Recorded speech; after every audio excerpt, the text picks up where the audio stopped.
Salut à tous et bienvenue sur le talk show du Phocéen.fr. Je suis heureux de vous accueillir pour cette émission, pour parler de l'OM ce soir. Maxence Volpe nous fait le plaisir d'être avec nous. Salut Max. Salut à tous. Romain Canuti, fidèle au poste. Salut. Et Bilal Ben Khalifa est là également. Salut l'équipe. Un beau plateau pour débriefer cette rencontre. On commence tout de suite avec la première partie de cette émission.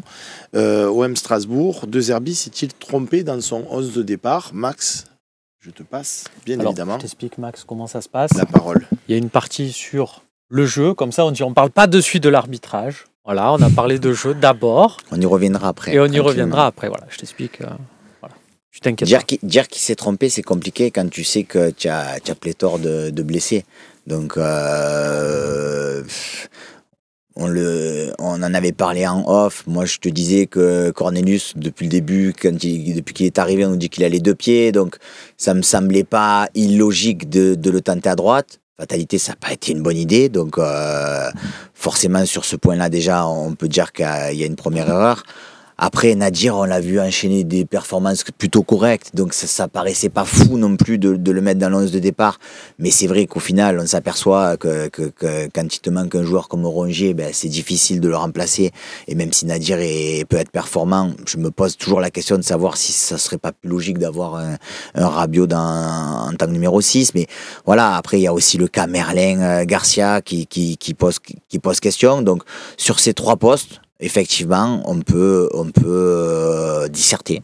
Sur le reste, ça reste plus ou moins ce qu'on connaît, qui est habituel, et avec les performances de l'OM qui étaient plutôt en leur faveur, je ne sais pas si on pouvait faire autre chose. Et encore, c'est pas, Max, moi je trouve que c'est pas lié seulement à ces trois postes, parce que en vouloir à De Zerbi pour la position de Cornelius à axe droit, je sais que tu dis pas et que tu as conscience de ça aussi. Tu étais dans une situation où il fallait que tu fasses jouer Lilian Brassier, qui était mais ça était au fond de la lac, de le mettre à sa bonne place. Tu l'as ressorti, tu as déplacé les voitures du garage pour aller le chercher au fin fond du KGB.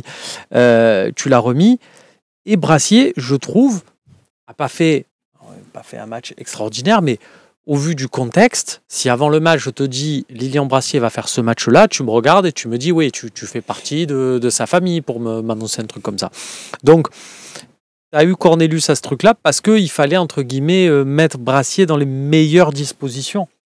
Après, je trouve que ce qu'on lui reproche à Cornelius sur ce match-là, il aurait été positionné là, à part peut-être en pointe, parce que du coup, jouer plus bas en pointe, ça faisait sens, ça faisait pivot. Je pense qu'on lui aurait reproché quoi qu'il arrive. Là, je posais la question aussi parce qu'on a vu que lorsqu'il a fait les changements à la mi-temps, alors je parle pas forcément de mettre Vaz titulaire à la place de il y a pensé, hein. Il y a pensé, il l'a dit, mais je pense surtout sur le fait de repositionner Rabiot au milieu de terrain avec Højbjerg et de mettre Rowe du coup dans son couloir gauche.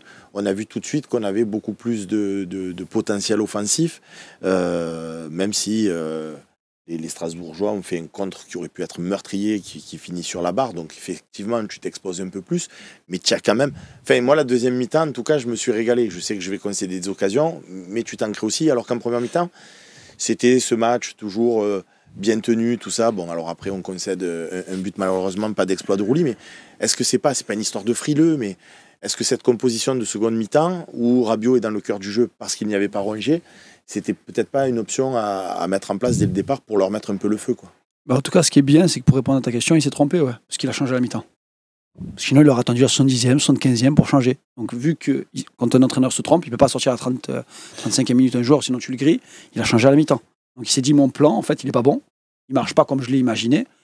Le premier point le plus important pour moi, c'est Cornelius, qui a été le plus en difficulté avec le ballon, je précise bien, parce que sans ballon, mine de rien, Strasbourg, ils n'ont rien eu. Ils n'ont pas mis une frappe à la cage pendant 45 minutes. Ils ont mis un but sans frappe à la cage dans la surface. Ils ne sont pas rentrés dans la surface. Ils ont marqué en dehors de la surface. Donc, quelque part, le coach, il a dû se dire, finalement, sans ballon, je ne suis pas gêné par Strasbourg parce qu'ils ont eu une demi-occasion. Ils ont marqué sur une erreur manifeste de compréhension ou de concentration plus des milieux que de Balerdi. Il faut quand même le préciser, ça, parce que tout le monde tape sur Balerdi, mais c'est interdit qu'un numéro 6-8, se retrouve tout seul pendant 10 secondes et a largement le temps. En plus, Emega, il fait appel. Oui, Il revient. D'où l'importance de l'absence de Rongier. Ah ouais, ça, on Parce savait. qu'il n'y a jamais cette action-là.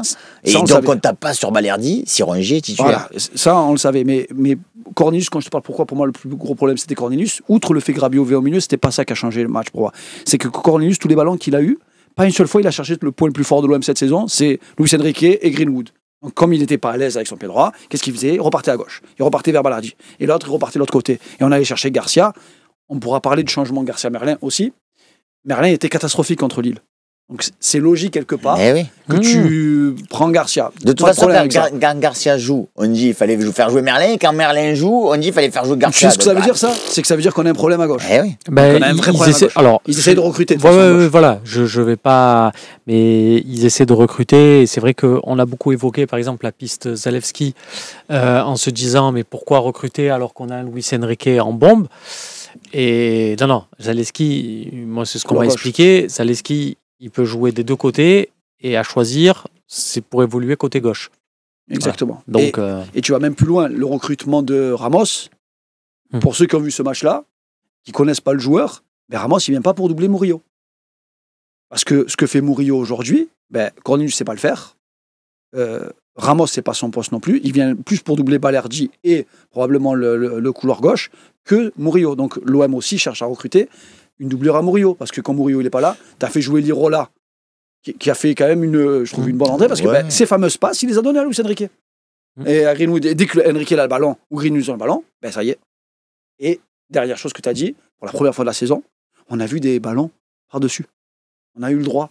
Brassier, il a pu faire des ouvertures, ce qu'on n'avait pas vu depuis le début. et il en a réussi. Il en a fait des belles. Comme quoi, on a beaucoup dit aussi, parce qu'il faut être Son gelon, juste. ouais. Brassier, ouais, c'est un stopper à l'ancienne, un mec, un méchant, il n'est pas capable, balle au pied. Balle au pied, il a fait 2-3 ouvertures. Alors, c'est pas Olivier Boscagli, on va dire, une des références actuelles dans ce niveau-là. Mais je trouve quand même qu'il nous a montré qu'il a des qualités. Je sais pas vous. Je sais que c'est pas. On sort pas d'un match nul contre Strasbourg avec tout ce qui s'est passé en ayant cette réflexion en tête, évidemment.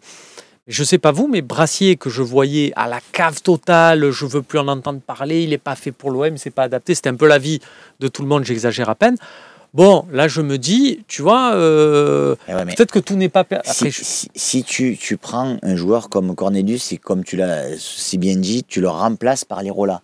Exprès pour que tu aies un joueur qui puisse jouer d'une part de son pied droit et d'autre part qui puisse faire comme Qui peut Murillo, prendre le coup, aller dédoubler.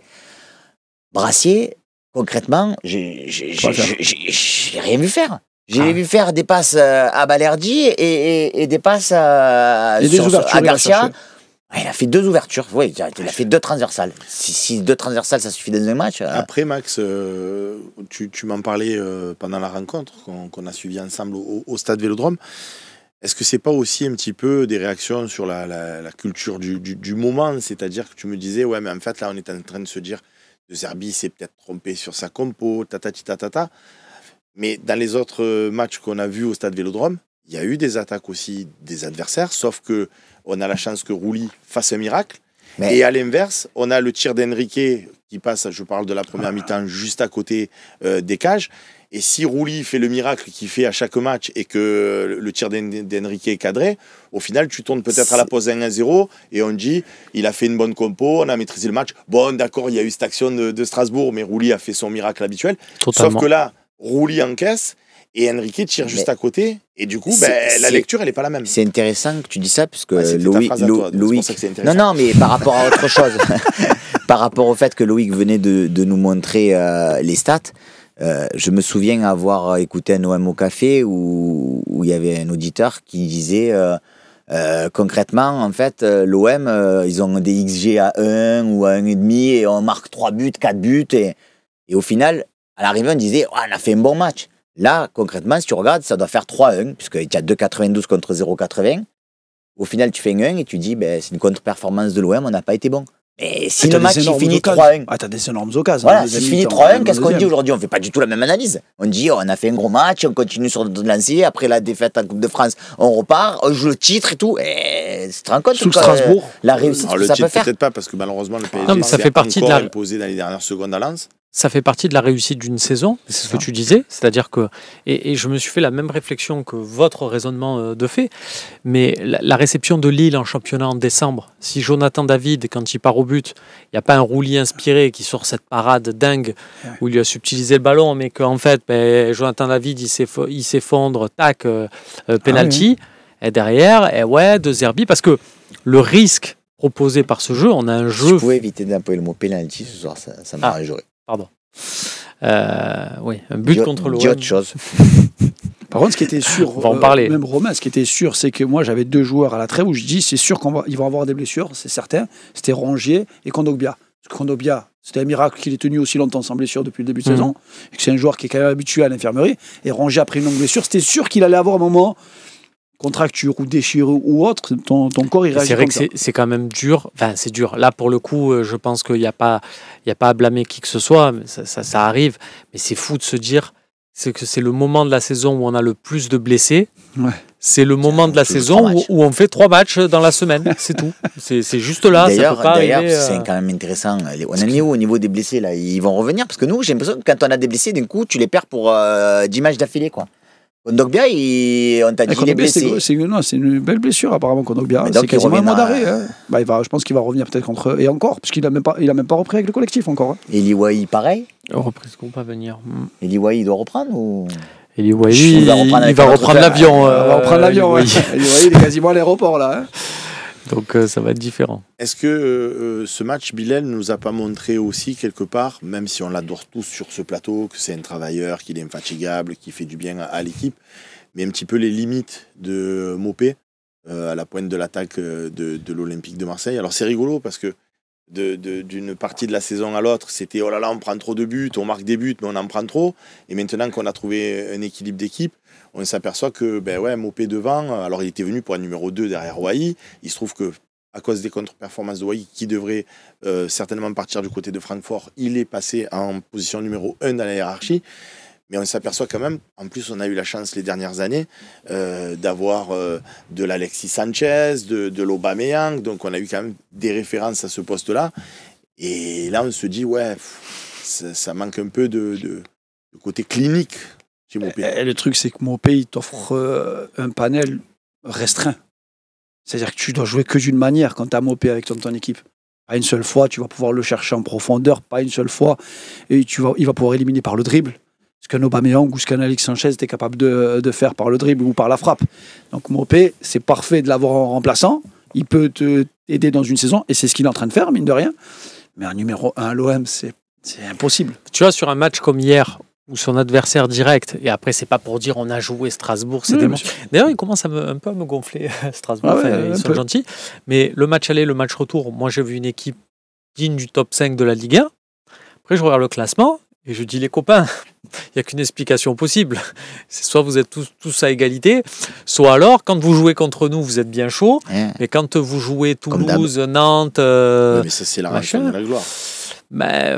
Il m'agace un peu. Mais après, contre l'OM, tu joues pas pareil. Après, ils ont quand même vraiment plongé en deuxième mi-temps. Oui. Je trouve physiquement. Et donc, je pense, j'ai pas vu tous leurs matchs, mais je pense qu'il y a certains matchs qu'ils ont perdu aussi parce que. Ils ont une stat. Quand ils doivent faire le jeu, c'est pas pareil que quand ils jouent bloc bas et qu'ils comptent. Ils ont une stat exceptionnelle dans le mauvais sens du coup. Je crois qu'ils sont à égalité avec le PSG en termes de points si tu arrêtes les matchs à 60e minute. Ou peut-être même qu'ils sont devant. Donc en fait, c'est juste que derrière, après, ils s'effondrent et peut-être qu'ils ont cette équipe-là jeune. Mais le mec qui était chargé de coller aux fesses de Mopé pour le taper, là, le jeune qu'on a vu, Mamadou Sarr, là, j'ai vu aujourd'hui qu'il est dans le viseur. Viseur assez facile de Chelsea qui veut récupérer au Mercato. On rappelle que les deux clubs sont partenaires. Oui, c'est le problème. C'est pour dire que, par rapport à ce que dit Bilal, et il a raison sur Mopé, c'est un peu l'edge, mais il ne va pas rencontrer des Mamadou Sarr toutes les semaines. C'est pour dire que, pour avoir un peu de mesure sur effectivement, on atteint notre numéro 1 à l'OM, mais c'est pas non plus Mopé, il n'a pas les épaules, il peut pas. Souvent, on fait des émissions aussi où on nous pose la question, mais vous verrez qui, vous, à la place de Mopé, voilà. Moi, je te dis, je vous avoue très humblement que je n'ai plus le temps de regarder autant de matchs qu'avant, mais quand je vois la prestation des mégas hier, je me dis, je pense que si tu inverses Emega et Mopé sur la rencontre, Ah, ça. C'est pas le même match, hein. C'est pas le même match. Et quand je vois qu'il a été acheté 13 millions d'euros, bon, quand tu vois les dépenses qui ont été faites par l'OM au dernier mercato, ben, je me pose des questions. Ça peut être pas mal, Emega, ouais. Les amis, voilà pour cette première partie de débriefing de ce match nul face à Strasbourg. Après, il n'y a pas péril en la demeure. L'Olympique de Marseille est bien fermement accroché à cette seconde place, avec 5 points de plus que Lille et 6 que Monaco. Il faudra aller faire un bon résultat à Nice, mais ce qui fait plaisir aussi, c'est que ce soit contre Lille ou que ce soit contre Strasbourg, on est toujours invaincu dans le jeu. Donc, même si on a été éliminé au pénalty contre Lille, bien évidemment, mais dans la dynamique du elle groupe, reste là. on ne se fait pas balayer, et ça, c'est un point très positif. On va encore faire, une fois n'est pas coutume, mais comment faire autrement quand on voit toutes les déclarations de Balerdi, du président Longoria, de Olbiak sur l'arbitrage, de faire une partie de nouveau sur l'arbitrage.